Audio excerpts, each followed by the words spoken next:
Word. Hi, my name's Chris Bamberg. This is Brian Johnson. We work for a company called Corporate Fit. It's our own company. We basically focus on corporate wellness, but along with comes that is just trying to get people healthy, and so it's all about education. We're not here to sell you any products. All we're doing really today is just help you educate, answer questions that you might have. A lot of things that we focus on is specifically food.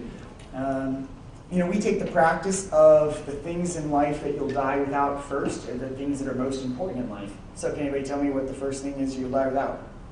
Water. Close. Air. Can only go a few minutes without air. So you can't ever underestimate the importance. If you're good. That's if you're really good. You can't ever underestimate the importance of breathing, right? Number two, water, right? We take that for granted. We'll talk about that a little bit today. But I like to see everybody with waters and not sodas because that makes a huge health impact, right? It's not the same, and we'll talk about the differences a little bit today.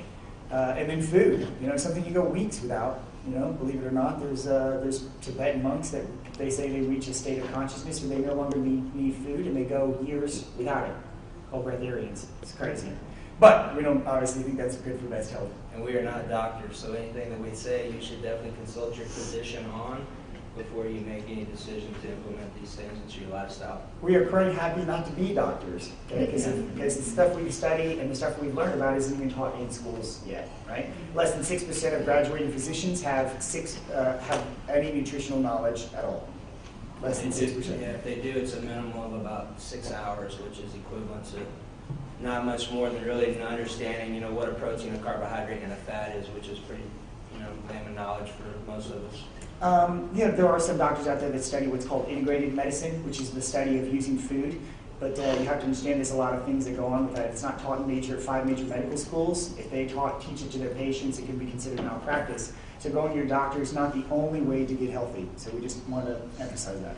The beauty of today is we're going to teach you how to take care of a lot of it with grocery store items. Okay? The things that we're going to talk about today are very potent. God understands what he's doing when he has things like this on the earth, because all of these items that are on here vary for specific things that people could be deficient in. They make a dramatic difference because of all the cofactors and things that are also in there with the specific ingredient or item or phytonutrient that's needed, for the scenario. So what we're going to do today is we're actually going to make a smoothie utilizing these items and giving you some education, some things that they could or could not be helpful for. Everyone is a little bit different, but we're going to give you some background knowledge on each one of them. You can kind of, pick and choose what you like. And if you have questions, we'll gladly field them after. If we have a little bit of time when we're done, then we'll go ahead and put them down for you. We're going to work on one specific smoothie recipe, which is kind of an all-around health recipe. There are smoothie recipes for everything, right? Whether it's reducing blood pressure, managing your cholesterol, reversing heart disease, fighting cancer, boosting, hormones. Just in all forms of factor of managing your health by just identifying the phytonutrients that are in those specific foods and what they're good for, and then what you're taking them using for. All of our health conditions, Hippocrates says it the best, is let thy food be thy medicine, right? Is everything you might need, your disease is something that you're deficient in, generally speaking. If you've got cancer, it's because you have a weaker immune system and you've developed into that, or you've made your body very acidic, or who knows, right? High blood pressure. It's all managed by diet. So you can take a pill to manage your symptoms, or you can take food and reverse your symptoms. And that's generally what we try to focus on. So first we're going to start out with 8 ounces of water. Actually, a little more. Just a little more of us today. It's a lot of us. So we're going to beef it up a little bit. Let's go ahead and start, I guess, with kiwi. You want to show it waterproof? Yeah, it's in there. Well, yeah, but what kind of water? Oh, carry on about the water. Sure. So there's a lot of different types of waters in the market. One thing we need to be mindful of is just tap water is not really good water. It's pumped with a lot of chemicals. They put lye, chlorine. These things are not good for us. They put lye in the water to keep it alkaline so it doesn't rust their pipes. But generally speaking, all the chemicals in the water are not something good. If you pump the water without chlorine through miles and miles of metal pipes, we'd all get sick of all types of things and die immediately if they didn't put chlorine in the water. But that doesn't make chlorine good for you. So drinking non-filtered water is always generally, in my opinion, a very bad idea. There's a couple of waters that we recommend that you drink. One could be distilled water. when you're drinking lots of minerals in your food, distilled is not a problem. Drinking distilled by itself generally can help deplete and pull minerals out of the body. But generally it's a good, clean, pure H2O. Important thing about distilled water is how many of us have heard about Alexander Graham Bell? Sound kind of familiar? Well, look him up. It's kind of got some history made. But he utilized distilled water to basically aid himself and clear himself of rheumatoid arthritis. Because what it does is it pulls, it's like a blank disc. When you drink distilled water, any heavy mineral content that you have in your system, in your joint sites, that water leaches them and pulls them out of the system. And it also does that with your good trace minerals, so keep that in mind. Okay? So there are benefits to distilled water, but it shouldn't be generally practiced unless you're using it for a specific disease. Here's an eyebrow raiser, not to cut him off, but this is very important. Distilled water, one soda at a 2.8 pH is 10,000 times more acidic than distilled water. There you go, I like that. He had two of them. Two eyebrows. Okay? That's important because here's what happens is osteoporosis happens when you have a high acidic body because the parathyroid hormone releases what's called PTH. It releases calcium from your bones into your bloodstream, and as you keep compiling this problem, it keeps releasing. And as it's not moving out of the system, you have plaque buildup, you have high blood pressure, you have heart disease symptoms. Next thing you know, you got an issue. Calcium Keep that in mind. Calcium intake in America is higher than almost every other country, but osteoporosis is also higher than almost every other country. So why is that? We're taking too much acidity into our body, and your blood has to maintain a very sensitive pH, 7.36, 1, whatever. And it can't move in a tenth of a degree of any one direction. So if you take in a lot of acidity, your body's got to do something very immediate to counteract that acidity. And that's what the parathyroid gland does. It releases PTH, releases calcium, which is base in your system to keep your body becoming acidic. But what happens is all that calcium free floats in your bloodstream, and now they have tests to testify all that calcium and calcification in your arteries because it's one of the leading reasons of heart disease. Right? So never mind that it dehydrates you, it does other things. There's a lot of links to cancer and all the other chemicals that are in sodas, but still, regardless, just from an acidity standpoint alone, taking in that much acidity at one time is very, very bad. And keep in mind, it's about balance. I have a code 0 every once in a while, but I have things to neutralize it. It's the idea. So I'm not telling you you need to just stop being a monk and do it everything, by the book, but do what works for you. Just try to implement a little bit more each day. That way you've got 1 penny a day. It adds up over time. You make a huge difference when it's compiled. Okay? All right. So recommended water is distilled, deep artesian wells, Fiji, Evermore, these things that have a natural high bicarbonate, natural high pH. Those are usually good for you. We drink restructured high alkaline water. You can buy those waters in stores, Essentia, Evermore. You can buy certain machines that actually make it in your home. So we highly recommend that type of stuff. If you can drink a restructured high alkaline water, that's really the best water on earth. I got a question real quick. Yes. What about alcohol? We're at it. Depends on what your purpose is, man. I mean, Have a couple of shots, get it done out of the way. alcohol tends It's not to my be experience. Beers, no. I mean, it's naturally occurring fermentation. It's a little different. It is slightly acidic, has a pH of about 5.5, but it's nowhere near as acidic as a carbonated beverage. And it will affect hormones. For males, it lowers testosterone levels, so you create more estrogen. Females, same scenario. Alcohol also cuts down your bile production, which is how you break down body fat. So if you actually want to get lean or lose real fat, you really got to cut out alcohol for a while. Just so you know. So, all right, here we are, back to where we started. All right, anybody in here have any breathing issues? Asthma, bronchitis, whatever type of breathing problems, period. Okay, and this is what I've experienced from one of my own clients that my teacher taught me this, okay? There's studies done in Italy on the kiwi in specific. Now, so you understand, how many of us have heard that there is a lot of vitamin C in oranges? Okay, pretty common, right? Okay, there's 3 times more in the kiwi. When you look at the kiwi, God does some interesting things. You see the white center and all the seeds. The white center in the kiwi is where all the phytochemicals are in plants and certain things as we start talking about these. The seeds is where the essence of the whole plant, like the avocado seed we'll talk about in a second. But I have a client that's 73 years old that suffered from severe asthma, would have to have an inhaler before and during our workouts. Started on 2 kiwis a day, and in 2 days she came back to the gym, and literally I was in awe at how different it was. There's some things that we implemented like DHA with some fish oils that helps with inflammation, because anytime you have bronchial issues, inflammation is your #1 issue. The kiwi is something I would highly try, especially for your children. The kids like it. It helps with their immune system, so when they're going to school and dealing with all the other youngsters and bringing this stuff home, this literally helps to get some good vitamin C into their system and working well. Lots of ways to take in vitamin C, but there's no better way to take it in from fruits and vegetables. Kiwi is the highest commonly available fruit. There is another fruit that's called the camu berry, which is even higher, but it's hard to find. And most of the time, we'll tell you to eat the skins except for the kiwi. That's right.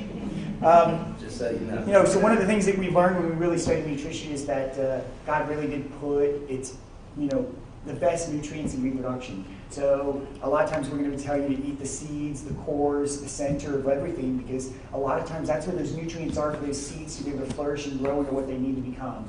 Right? It's like that with animals. It's like that with food and plants and stuff like that. So we're going to talk a lot about the different seeds.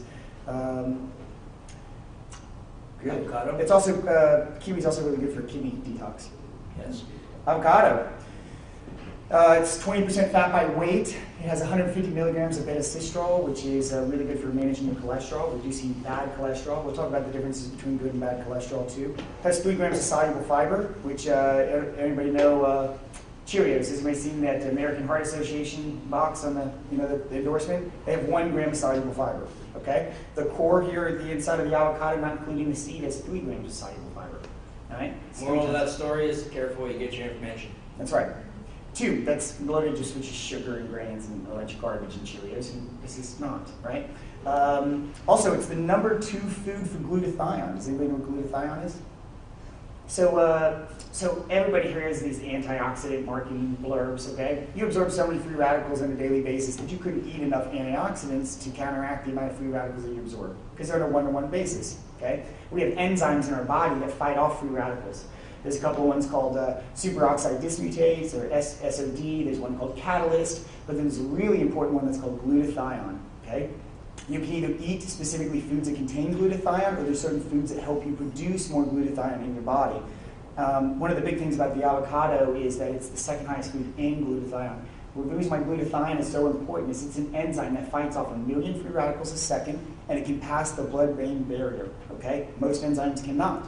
The reason why that's so important is that any neurological disease that there is, whether it's Parkinson's, dementia, Alzheimer's, they're all free radical damage destroying neurons. So if you want to fight off neurological disease, glutathione is so powerful. Make sense? Very important. The seed? It's 400 mcgs rather than lutein. So those of you who are experiencing eye issues, the avocado is very solid. It's a living fat. Okay, that your body knows 100% what to do with that fat because it is in its rarest form. It's probably one of your most nutrient-dense foods.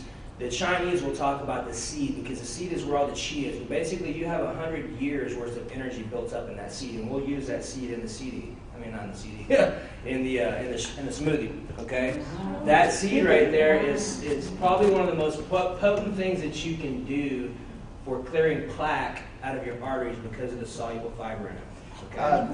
That's why you have to have a heavy-duty blender. You're not going to cut it with a NutriBullet or a Ninja. I'm giving 3 of them away. Yeah, if you don't have a heavy-duty blender, you obviously can't grind up the seed. But the seed itself is 12 grams of soluble fiber, and it's tasteless. It doesn't taste bad at all. So just understanding that, right? Now, if you put the whole avocado, including the seed, in there, that's 15 grams of soluble fiber for reversing heart disease. Is there a certain blender that you recommend?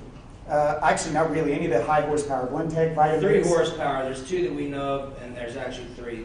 The Vitamix, the Blendtec. I have a Blendtec, and I bought my parents an MTN. Honestly, find which one works best for you because you can find one for $160, and then you can pay $370 to $400. You'll get your money's worth if you use it. I promise. Juicer? No, blender. A blender? Yeah, the reason why we don't recommend juicers is because it removes the seeds, the cores, the skins, all that stuff that has so many powerful phytonutrients. Yeah, we blend, so there's no waste. You want an exit strategy for your front-end loading of nutrients, so to speak. Yeah, And when you get rid of the fiber and things like that, your exit strategy is a little less than efficient, if you will. So, and he's just threw away the shell of the avocado. That's one of the other ones you don't want to use in a smoothie. It's also one of the reasons why you have to buy organic or non-organic. If something has a hard shell or something that you discard and you don't use, it's probably something you don't need to buy organic. However, if it's something where you want to eat the skin, like we'll talk about the cucumber, if I could just talk about the cucumber right now, generally speaking, you will want to eat the skin of this. This is the highest vegetable. Technically, a lot of people call it a fruit too. Believe it or not, is the cucumber because it's loaded with silica. Okay, silica. A lot of people don't understand. When you have osteoporosis or one of these bone-degrading diseases, it's not actually a calcium shortage that you have, but a silica shortage. This silica is actually the trigger, the precursor to rebuilding those bones, tendons, and joints. Okay, so most people are taking calcium supplements because they're so worried about osteoporosis, but that's not what you need. You actually need silica. I'll tell you a story about my mom. My mom has had osteoporosis in her hands, osteoarthritis, in her hands for a long time. So much so that when her joints started degrading, she'd get bone spurs, and her body would form a little blister on those bone spurs, and these little blisters would come out of her fingers. She had to have joints replaced, and terrible side effects from the degradation of the bones. So I put her on her high cucumbers, and the highest fruit, by the way, the other one is plums. Put her on a high cucumber and plum diet with some vitamin K. She hasn't had a blister in a year, and mind you, she used to have blisters every week, different blisters in different hands. They just were always consistent. So these things are reversible. Doctors don't understand that, but these things are reversible. If you buy organic cucumbers, if you can't find organic cucumbers, sometimes they have the pickling cucumbers where they don't wax the skin. This is obviously, I can feel the wax on the skin. You can smell it. You can smell it too. So I'm probably going to shave the skin on this because you really don't want to absorb wax. Yeah, here's the thing. Any diabetics, type 1s, type 2s, someone in your family is, just because statistically speaking, the cucumber has phytochemicals in the skin that help to balance blood sugar levels, so they're great. They're great in the summertime because they actually have the ability to cool the body to full degrees because of the contents in the water and things of that nature that the cucumber actually holds. Also, seedless is defeating the purpose. You want real cucumbers. Strawberries. Actually, strawberries, from a diabetic perspective, your berries, your blackberry, your raspberry, your strawberries are very low in what's known as the glycemic index, meaning their ability to break down and turn into sugar is the lowest besides the ones that don't taste sweet like the lime and the lemon and the grapefruit kind of deal. This has what's called COX-2 inhibiting properties, which basically is just like a painkiller, right? People with high amounts of strawberries, they did a study on 1,200 seniors. If people ate strawberries on a regular basis, they were 3 times less likely to get cancer than people that did not have strawberries as part of the regular diet. Very low sugar content, super low on the glycemic index, so it really doesn't mess with your blood sugars the way you think it would.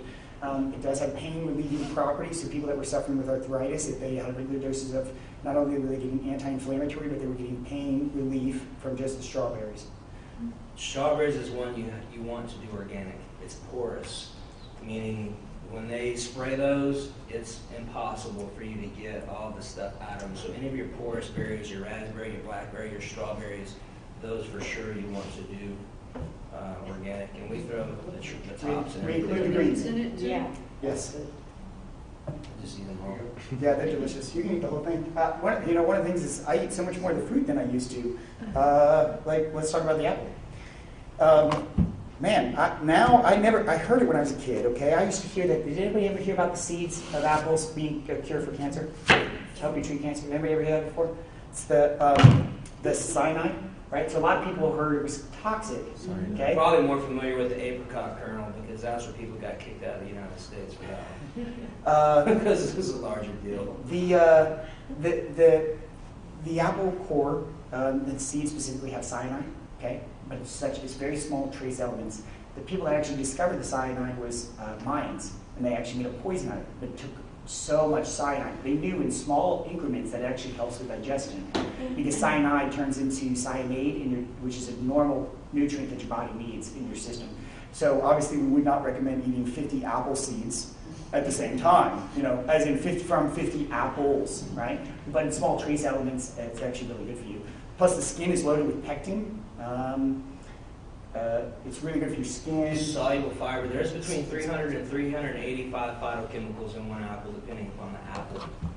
You know this. I know all of us have heard the saying, an apple a day keeps the doctor away. That's probably one of the most true sayings that I can resonate with as I've learned more about individual fruits and vegetables. Because here's the thing. One of my teachers taught me, he goes, big hospitals, no bathroom. Little hospitals, lots of people going to the bathroom. Okay? because the apple has the pectin in it. If someone's constipated or something like that, it will gladly remove that stuff out of your system. And if you can keep that system going clean, your body will function at a very optimal level. If you don't, you're going to have some issues. It's not a matter of when, but when you do. It's also good for liver and gallbladder cleanse. Yeah. Corn. So corn is very demonized. And it's for good reason, because high fructose corn syrup is one of the main reasons why it's so demonized. High fructose corn syrup is it's so much cheaper than sugar, but basically what they do is they're making sugar out of corn, because corn has a very natural sweet thing. Problem is it's 55% fructose and 45% glucose. Does anybody here have high cholesterol? Okay, let's explain the little differences between cholesterol. There's two types of cholesterol that you have. They're now what they've labeled as good cholesterol and bad cholesterol. Most of the nutritional advice in this country is something that we discovered in the 60s, which was fat produced cholesterol, and cholesterol led to heart disease. We didn't know back then that there were two different types of cholesterol, one good and one bad. One is light and free-floating and very easy for your body to turn into hormones. I don't know if you know that, but the cholesterol is your source of your hormones.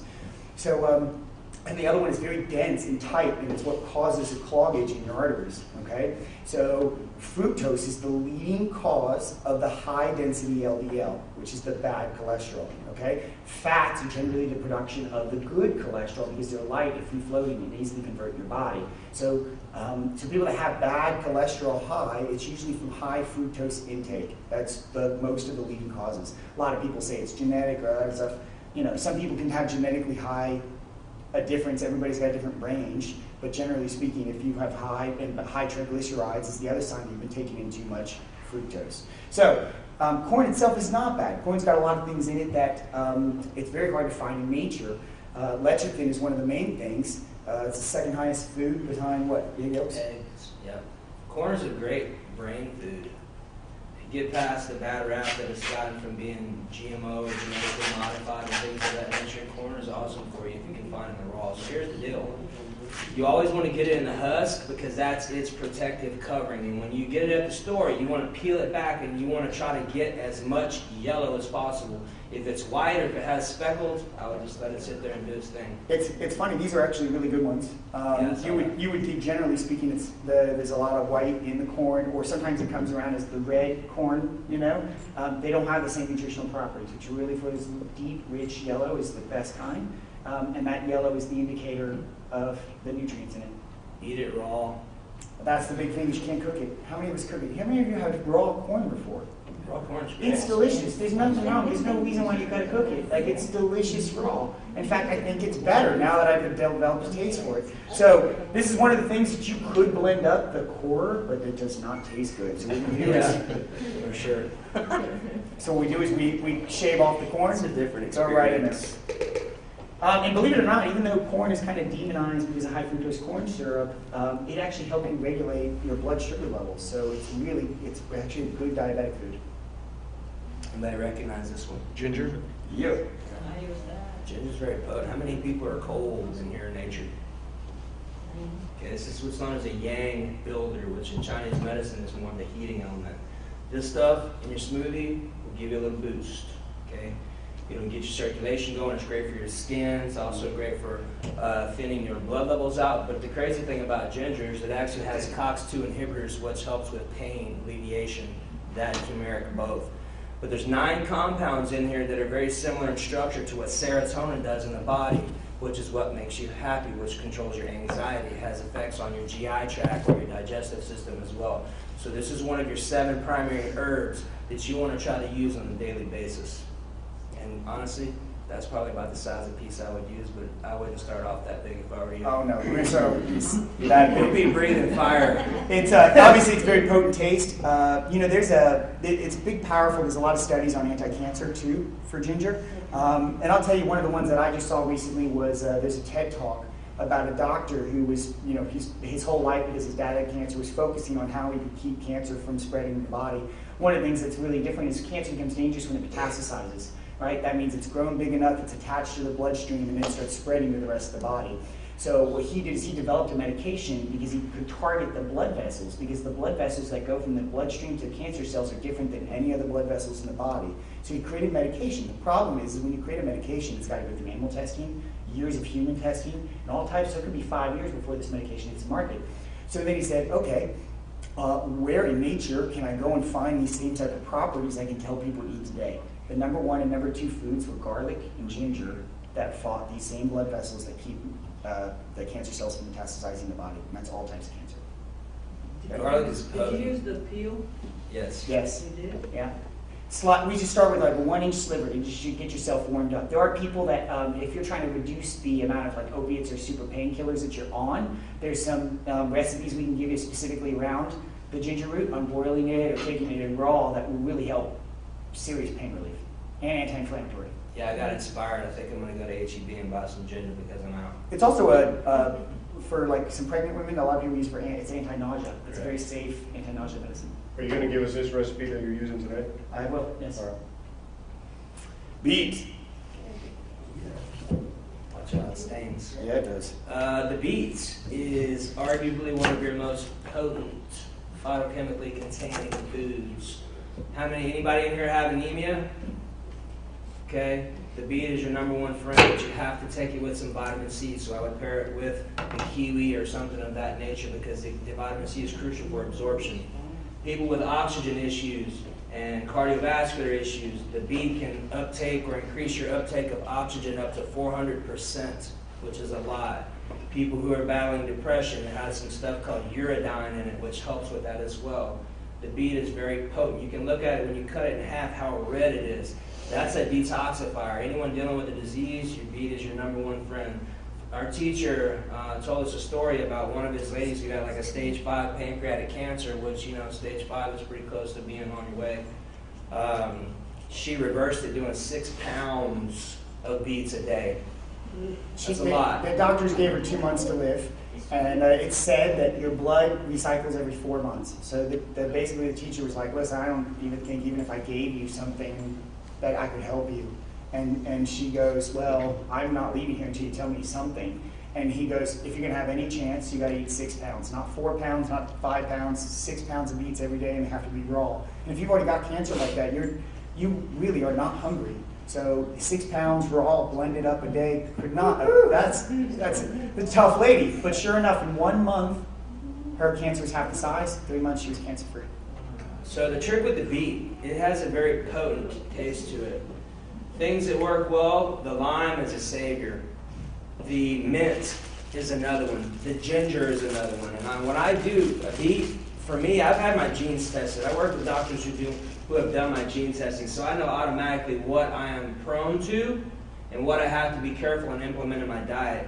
And the beet is something that when you go to the doctor and they check your heart, when they check your blood, they check for homocysteine levels.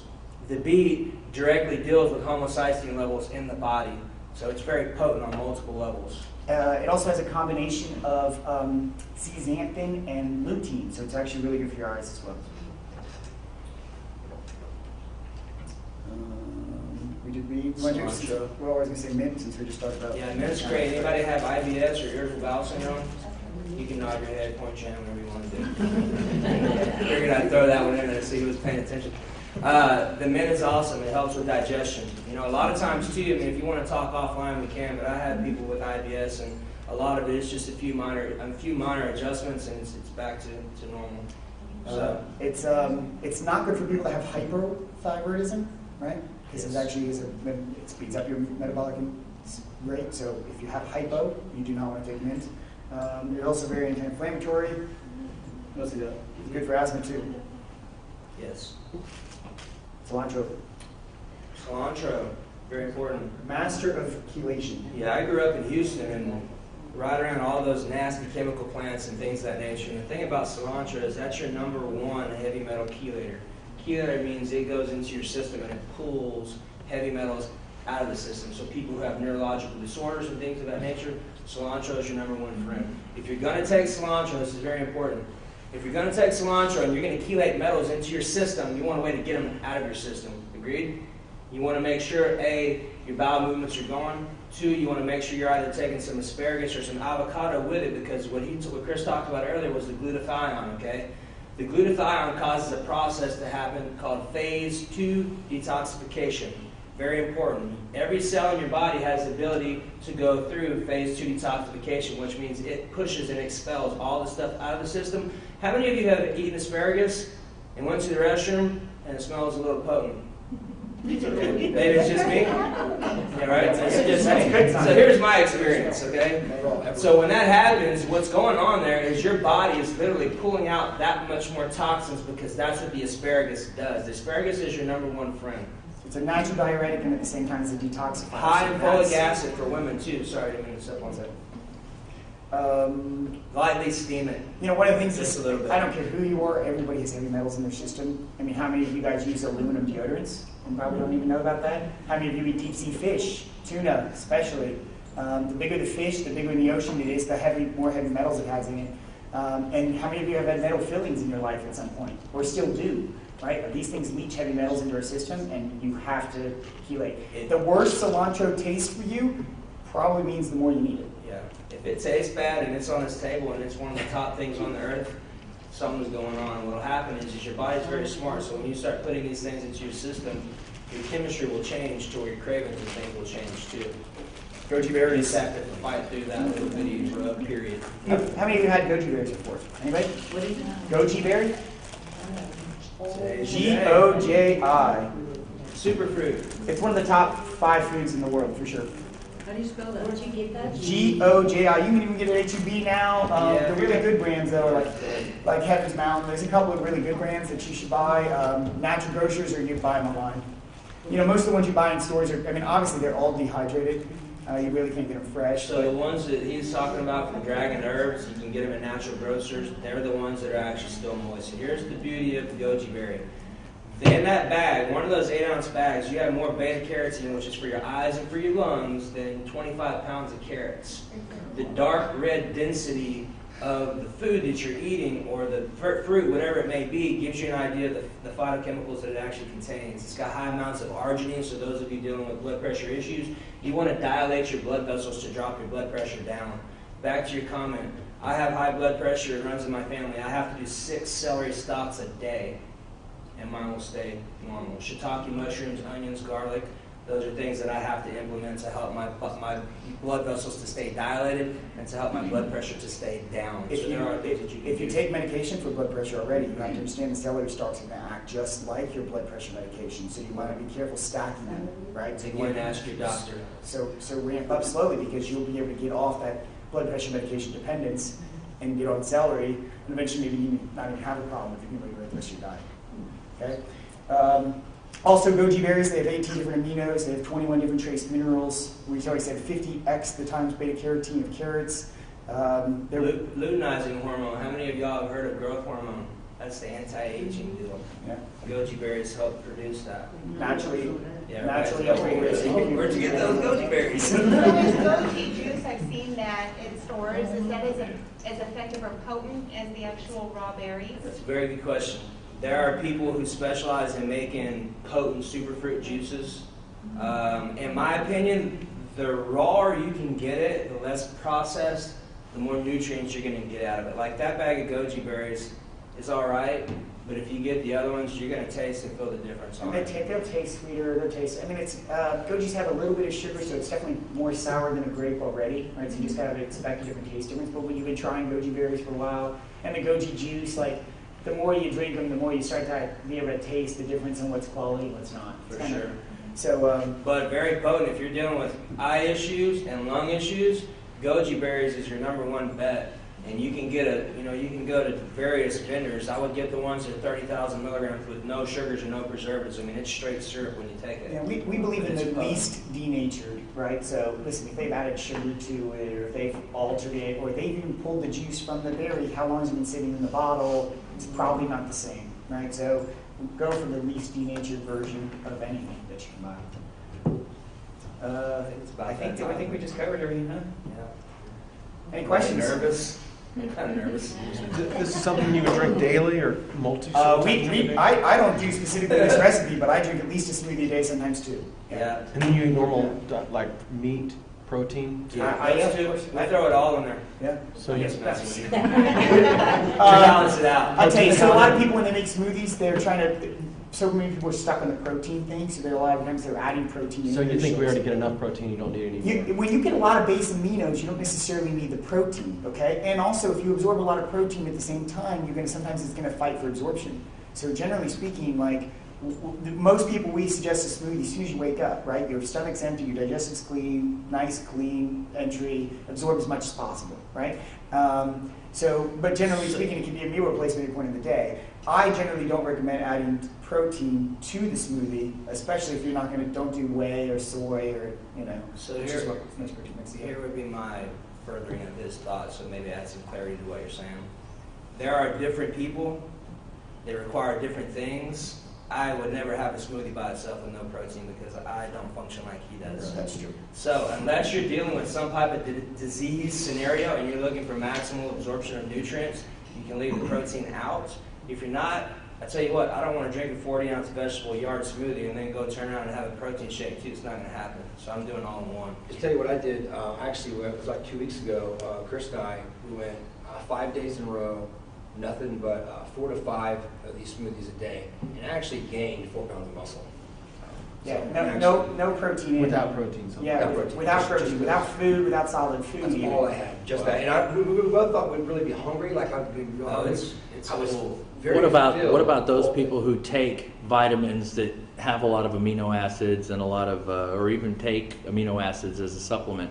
Sure, so Is then I that talk about just the live additional? versus, I like to talk about live versus dead, right? So, how long ago were your pills made, or whatever vitamins you're taking, right? There's a big difference in the way your body absorbs between living and dead, okay? Think about your grocery store. Think about how many aisles and aisles of food, of dead food, okay? Versus living food. That's where you should spend your money in the grocery store because there's a difference in the way your body absorbs it. So there's a lot of vitamins, there's a lot of stuff that you can buy, but generally speaking, what we're trying to advise you here is maybe you don't need to buy so many over-the-counter $50 pills, right? Maybe you can just spend more $50 more in the vegetable aisle in the grocery store and get exactly what you need versus trying to supplement for the bad nutrition, or wherever the way the world works. So it's just a strategy that I take into my own life. Questions? So one of the things we didn't really talk about, the reason why we recommend blending versus juicing is really we want all this fiber. Okay, if I put this in a smoothie, there'd be so much waste, and all I would have is the juice. And I talked about cholesterol issues. Juice is terrible because then you take all the fructose in and none of the fiber. Okay? When you take all that in, that means you produce all that bad cholesterol and nothing to take it out of. And understand something, even though a carrot is a vegetable, it's still sugar.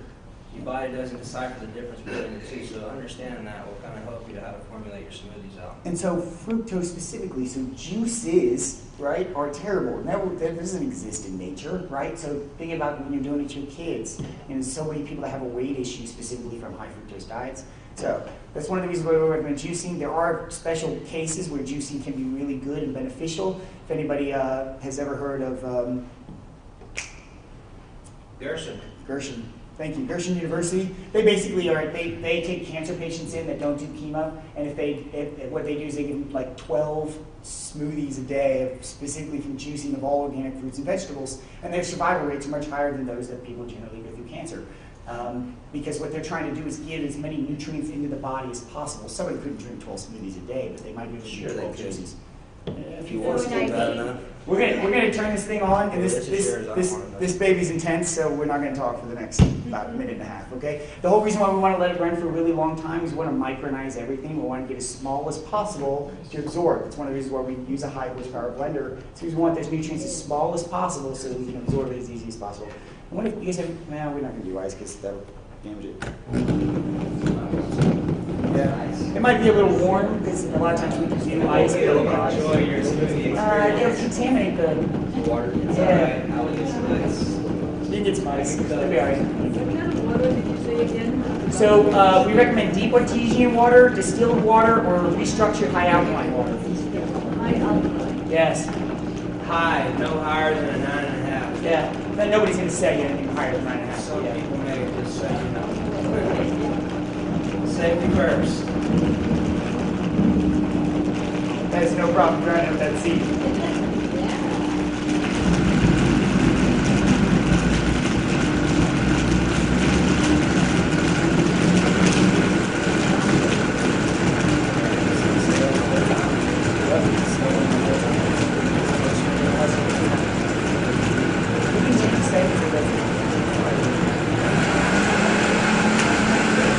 Mike.